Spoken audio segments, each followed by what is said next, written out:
And with that said, I'd like to invite Beverly back up. Without further ado, one of the reasons we're here today, he is the inventor of the Lambo Leap, LeRoy Butler.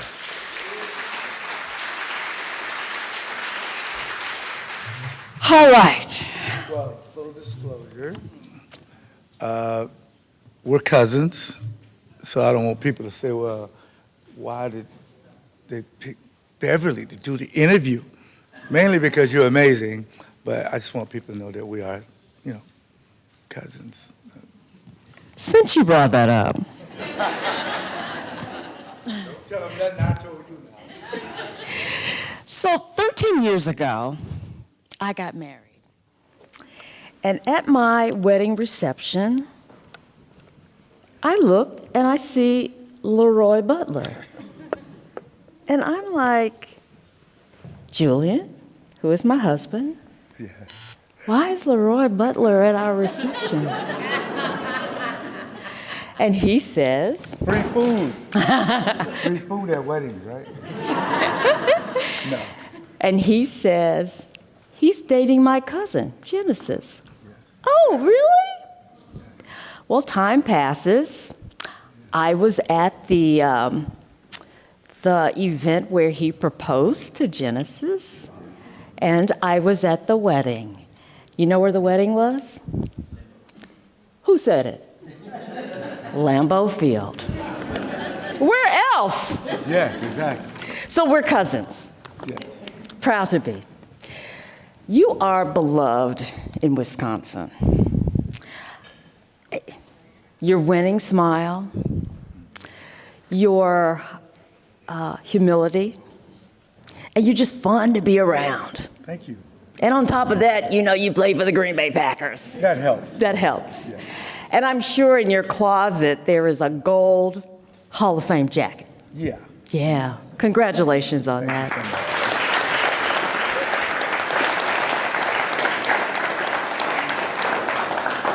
And really not bad for a guy who came from the projects of Jacksonville, Florida, right? Yes. Yeah. So let's just kind of talk about, some of the backstory and the stuff that you're doing now. I took notes because we've talked before, and we could be here for 5 hours just talking. But all the accomplishments that you've made, all the strides that you've made, coming from a kid who, the beginning of his life, was in leg braces. That's amazing to me. And I think about the story that you told me where I think your home, the window face where you could see kids going to the pool. Yes. And you were watching the kids who could walk easily, walk into the pool, but you couldn't go. But you're waving at them. Yes. Hey, where does that come from? Because, you think of kids who are in that predicament and just, oh, woe is me, I can't go. Yeah. But that wasn't your attitude. Where does that come from? Well, mainly, all of it come from my parents. My mom raised 5 kids by herself, and and some of these are my students. So if you heard this part, just still listen to it, because they know me. But Beverly, my story, because if you're a single parent in the inner city, your kids are gonna be criminals if there's not a dad in the house. But when you're a kid, there's a lot of things you don't pick. You don't pick your parents, you don't pick your color, you don't pick anything. You don't even pick your clothes. But for me, I got joy out of seeing other kids happy. And when the young men and women who were going to the pool, and I'm from Jacksonville, Florida, so it was hot.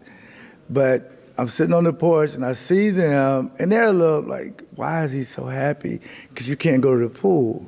And I'm sweating and I'm waving. And I said, well, for you,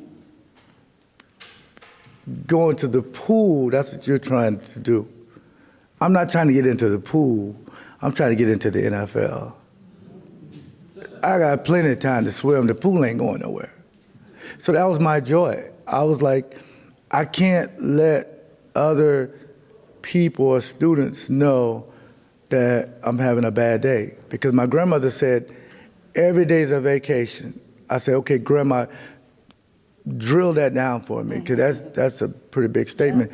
She said, you know, I may have a bad day, but nobody will ever know it. I'm the same person. Unless she get a phone call from the school that I was being bad, then it'd be different. But I'm the same person. So I got that same mentality from my mom, who used to carpool, who used to catch a bus just to meet up with the young ladies to carpool to go to work. That's a hero to me. Yeah. So all the kids, all my brother, my sister, and my brothers, they can run and jump and do all. They leave the house. I stay inside with my mom. I'm a mama's boy, so my mom was my hero. And when you go to my grandparents' house, that's where I got my knowledge from. And that's when she told me, Beverly, she said, listen, God gave everybody a talent. I said, Grandma, I don't have any friends. I don't go to the mall. I didn't even know what that was. I don't get invited to sleepovers. I don't, go to the pool. No, I don't get any of it. So did God, skip me or what? She's like, no. And my grandfather really summed it up. You have the unique ability to ignore anything negative. It doesn't bother you. Normally, if somebody has something negative, they want to fight or get upset. Right. No. So that was my gift, was ignoring negative stuff. And I get it from my parents. Your parents are the true heroes. They teach you everything. And my mom and dad got a divorce, so sometimes it happens. Matter of fact, I had a divorce one time. The second one good, though. Second, good. Yeah. Don't tell my first wife I said that. But we get along fantastic. Yeah. My first wife, Rhodesia, she runs Butler versus Bullying in the state of Florida. Really? And my wife, Genesis, from the north side, from Atkinson and Capitol, 29th Street. We don't have time for negative stuff. There's enough negative stuff out there. You got that right. So that's where I get everything you talked about. That's where I get. I know it was a long answer, but I just wanted to put it in context, because I remember people asking my mom when I was little, is he always like that? Yes, because he knows how his life is going to end, because he wants to play in the NFL. And you would just hear the people laughing. Well, they're not laughing anymore. Yeah. So, yeah. No.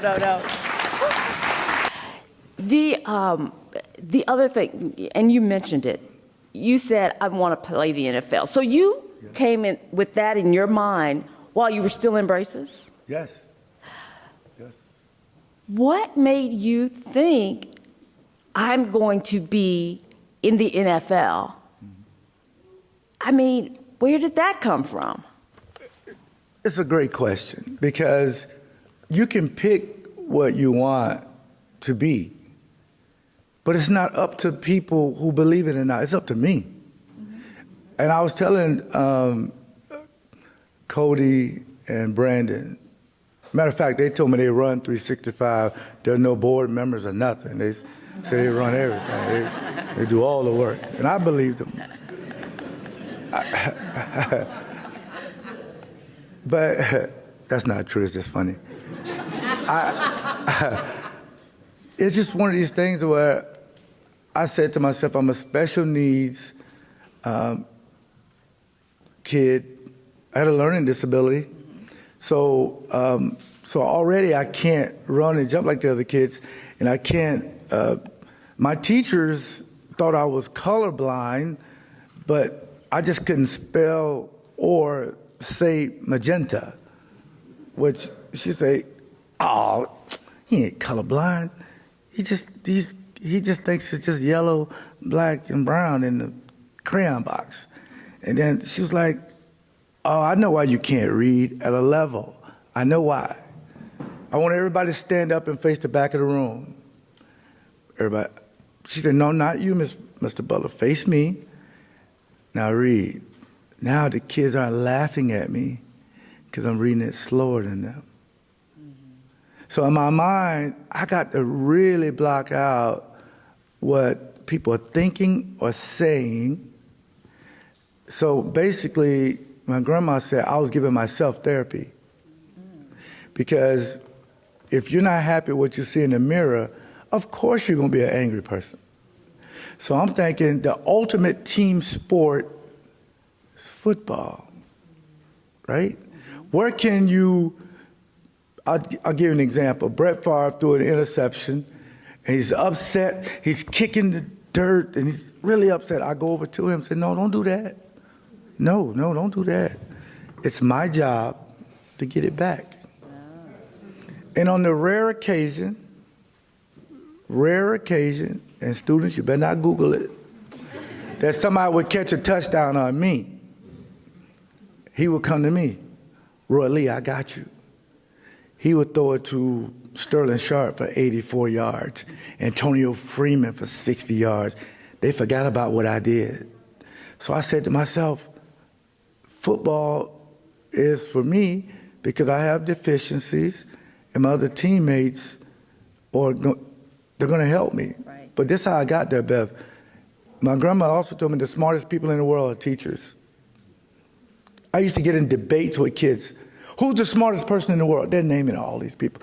Foot surgeon, brain surgeon, all these. No one said a teacher. I got offended. I said, well, you know, all those people had teachers. Every one of them. You don't just wake up and go operate on people. You got to go to school. Right. Yeah. I think everybody but their parents and the teacher, yes, I get bothered by that. Then again, I don't get bothered anymore because it's up to me to tell the message if they miss it. And the last thing, Mr. Brown in 5th grade told me they had playbooks. Beverly, I said, wait, I watch the NFL every Sunday after church, by the way, because we go to church 100 days a week in Florida, man. I'm like, Mom, doesn't Jesus have a family? It's Wednesday. It's Thursday. Can he go to his family? I want to stay home and look at cartoons. No, we got to go to church. So we're always in church. But it's like, how do you get to that place to say, you know what, I want to make a difference. I don't want to be a statistic. And it worked for me because the people around me were going to hold me accountable. Yeah. They're going to make sure that I understand the leaders. And my mom used to always say, to be a good leader, you once had to be a good follower. But if you're going to follow, choose the right leaders. There you go. That's good. So to me, some kids look, I want to go to the mall, so I want to go to grandma's house because grandma told me to listen. And when that teacher told me they had playbooks, it blew my mind. More anxiety. I got a learning disability. I mean, I can't remember. He said, yeah, they got plays about thick as, I apologize to the younger Gen Z and millennials, but we used to have phone books. And it was about this thick, and you can get anybody number you want. Probably a little creepy, but it's okay. Yeah. And it was about this thick, and you can get anybody number you want. Probably a little creepy, but it's okay. Anybody number you want. He said the playbooks are that thick, and you got to learn every single play. If you don't know the play, you can't play on the field. But my teacher said, I'll teach you how to learn and how to be a leader. And that's how I made it. Without my teachers, I am not sitting here. Without my mom, my grandparents, I am not sitting here. And I just want kids to know that when you go to school, it's free. Just go and learn. I wish STRYV365 was around when I was a youth, that I can go somewhere and tell somebody some problems I may not want people to know. but they can help me get with other kids that live where I live, that think like I think, and we all come together to just help each other. But that's the reason why this collaboration is something that we may get the Nobel Peace Prize, and we won't have Brandon speak for it, though. We'll have, that's the last one, Brandon. We'll have you do. Yeah. So, okay, we have kid in braces, kid with a learning disability, special needs, and a kid who lives in poverty, so not wearing the stylish clothes, all those things. That's a prime target for bullies, and you got it. But you're telling us how you dealt with it. Never let them see you sweat. And now, as an adult, wanting to help other kids, you've got the Butler versus bullying. And I go on YouTube or whatever, and I see you're at all these schools, you're everywhere, talking about this, trying to help kids deal with bullying, and if they are the victim, and help those who perpetrate it. Yes. And now you and STRYV are going to do a little collaboration, right? Yes. Tell me a little bit about that. I think for the most part, I just tell kids how I dealt with it, because sometimes when they see what the topic is, they may get a little disinterested. Nobody's bullying me, and I'm not bullying anybody, so I really don't care. Fine. That doesn't mean it may not happen, so we want to prepare you. And we've also understand that the curriculum around it is the blueprint on how you become successful. Negative things is like a delay. I'm an expert at delays. I've had delays my whole life. So what we try to do is go where they are, and in a great neighborhood, and he made it. But me was total opposite. And I told the kids, again, you don't pick your parents. Yeah. We don't put people down because their parents were successful. I learned from people like him that he could not even be here and not even care. And the students was like, you're right. Because if he's had everything, why is that bad? And yes, he's here speaking. So they apologized to him. Then he looked like he was about to cry. I said, man, don't do that. Because he's going to make me cry. And I got to be like, this supposed to be, got all these cameras. But I understand questions like that. Why is that bad? And yes, he's here speaking. So they apologized to him. Then he looked like he was about to cry. I said, man, don't do that. Because he's going to make me cry. And I got to be like, this supposed to be, got all these cameras. But I understand questions like that. But yes, no, the people who are successful, that's not a negative thing. No. What a negative thing would be to make it and not go back and tell your story. So the collaboration is to bring in the youth on the north side, where I grew up on the north side of Jacksonville. And the collaboration is having people who can articulate the vision, like Brandon and Cody, and I can do mine to them, and it works. And I think that's the good thing about it, and I'm so very, very excited. Yeah, that'll be good. We'll hear more about that later. You were saying, while you're still in braces, you said, I want to be a pro football player. And I know that some of that came from the desire to get your mom out of the projects, get her a home, all the best for mom. But having that from that young age and never straying away from it, you never had a plan B. No.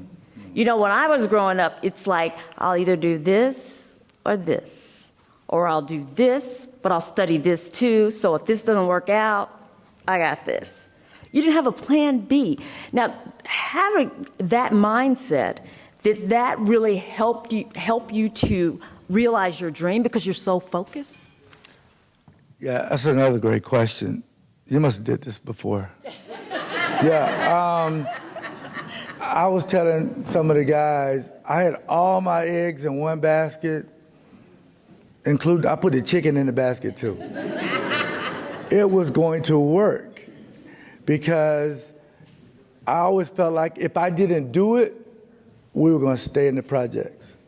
So there's a lot of anxiety and pressure, but no one knew it. Because everywhere I go, I don't care what's in my way, God always moved it for me and I took over the rest. Just give me the map or the blueprint, I can do it by myself. Teachers' assistants, teachers, principals, anybody in education. I used to go to the dean of boys and introduce myself. He said, why do you always do that? I said, because you'll never see me again. I don't have time to have somebody talking about, your brother wore that outfit 2 weeks ago, you wear hand-me-downs. I said, you're wrong. He had it on yesterday. I'm not in school for a fashion show. I'm in school to learn from the smartest people in the world. I don't have time for that. Yes. So yes. And everybody's different. Everybody is different. Mm-hmm. But for me, everything was going to work, and it worked because I didn't hurt myself, somebody else, and I try to always be the person in the room to try to affect the room, because you never know who you will meet. And my mom always told me this in closing. She said, be nice to everybody, because you never know when you may run out of gas. And if you're not a nice person, they'll drive right past you. Right. But if you're a nice person, 15 cars will stop. Yeah. And it has to be genuine. So,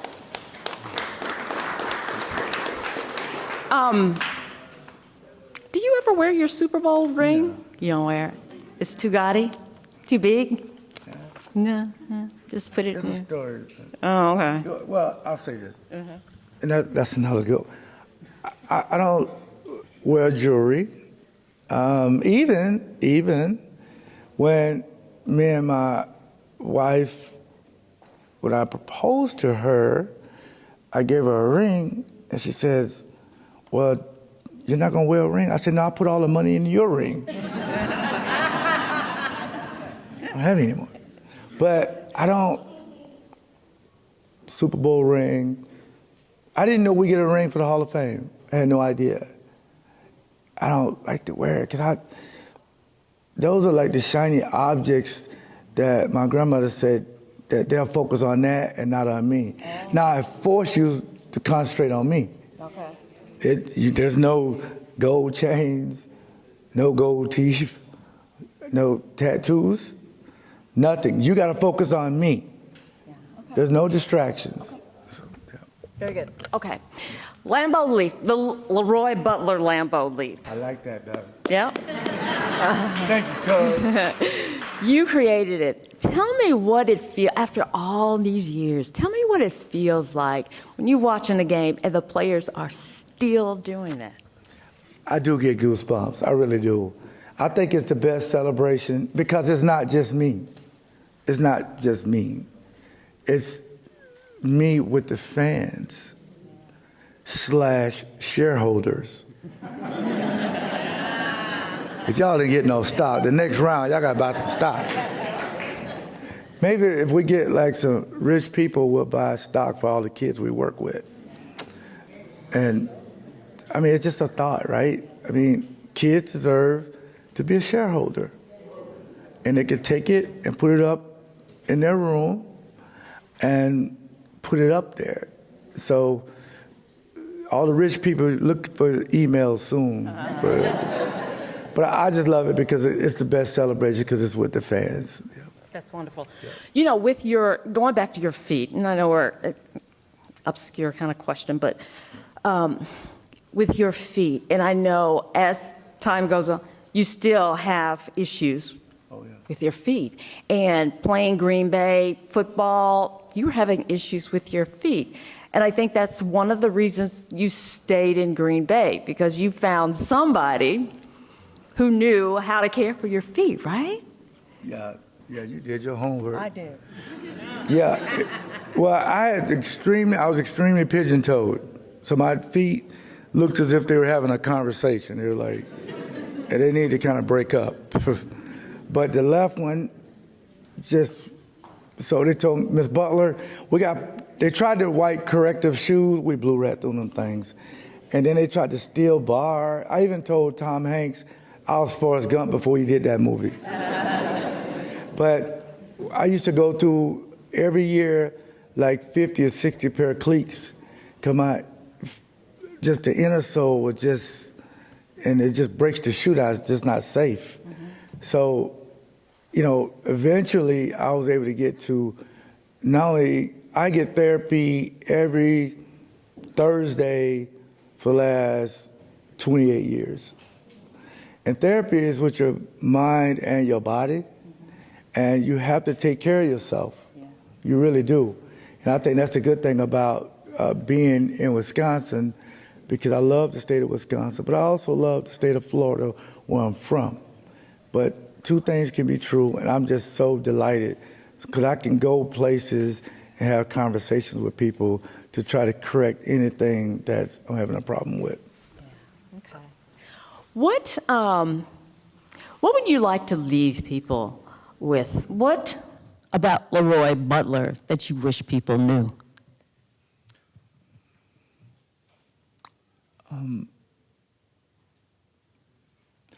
That he was different from every guy that was famous, who thought they was famous, who thinks they're famous. But he always put people, when he talked to people, interact with people, he makes it about them. They can go Google what I did, which sometimes can be a little exhausting.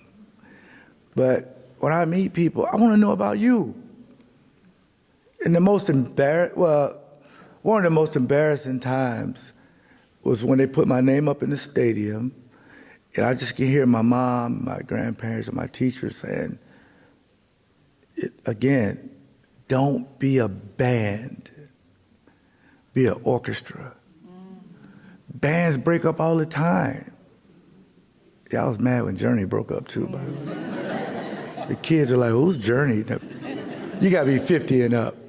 But you've never heard of an orchestra breaking up, and they all sound the same. So one of the best compliments I got, a young man, I'm working on my documentary, he says, meeting LeRoy Butler is like his mom is standing right behind him. Because you know how you are when your mom, there's mom. I mean, there's your grandparents. Even if you smoke, you put it out.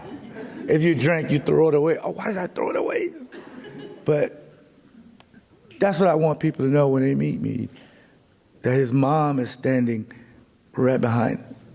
Because if you know she's behind you, you're going to act accordingly. So I try to do that all the time.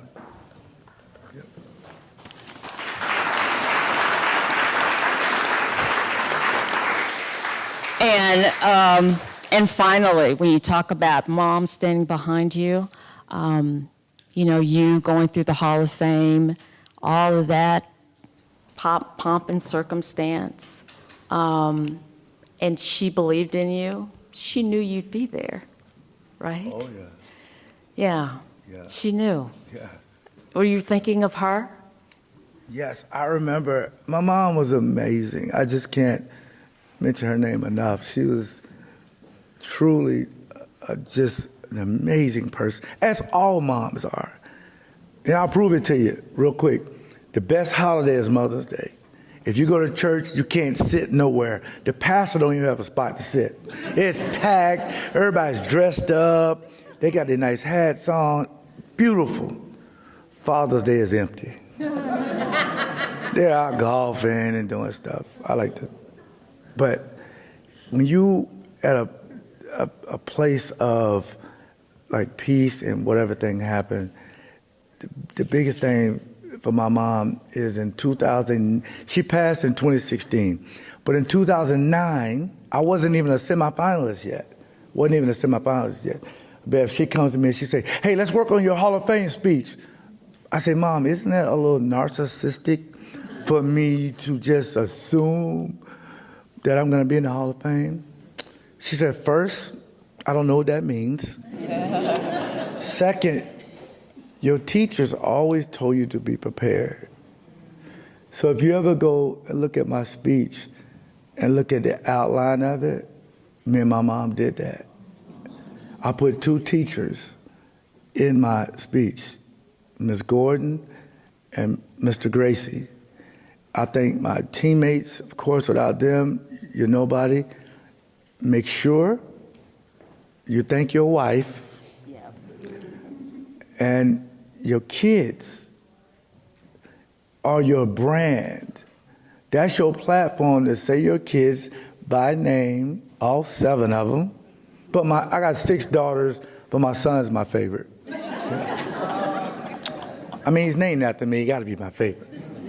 But yeah, we worked on it.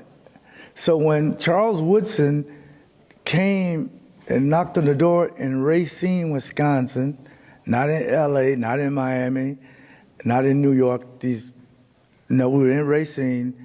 I thought about her, and I said, Mom, just kind of, I just remember that conversation. I get a chance to do the speech. And that's what she wanted. And I think, I used to ask her, why did you think God chose me to make this journey? And she said, I know why he chose you. Because he knew you would tell your story. Most people don't tell their story. When I was talking to the kids the other day, everybody got a different story. Don't let somebody write your headline, because they'll never read the story. If you write your headline, they're forced to read the story. You don't have to be in the Hall of Fame or be a lawyer, doctor, whatever. It doesn't matter. It's for you. But you're good at something. And when you leave here today, figure out what that is. And the last thing I'll say, I want to thank Ian for introducing me to Brandon and Cody. Ian, I love his family. His wife, Ian, works for the city, him and Oscar. I just appreciate them. And Cavalier, the mayor, is an amazing person. Because they kind of know my vision, but to bring me to STRYV was truly the plug I needed. Thank you very much. Excellent. Ladies and gentlemen, Hall of Famer LeRoy Butler.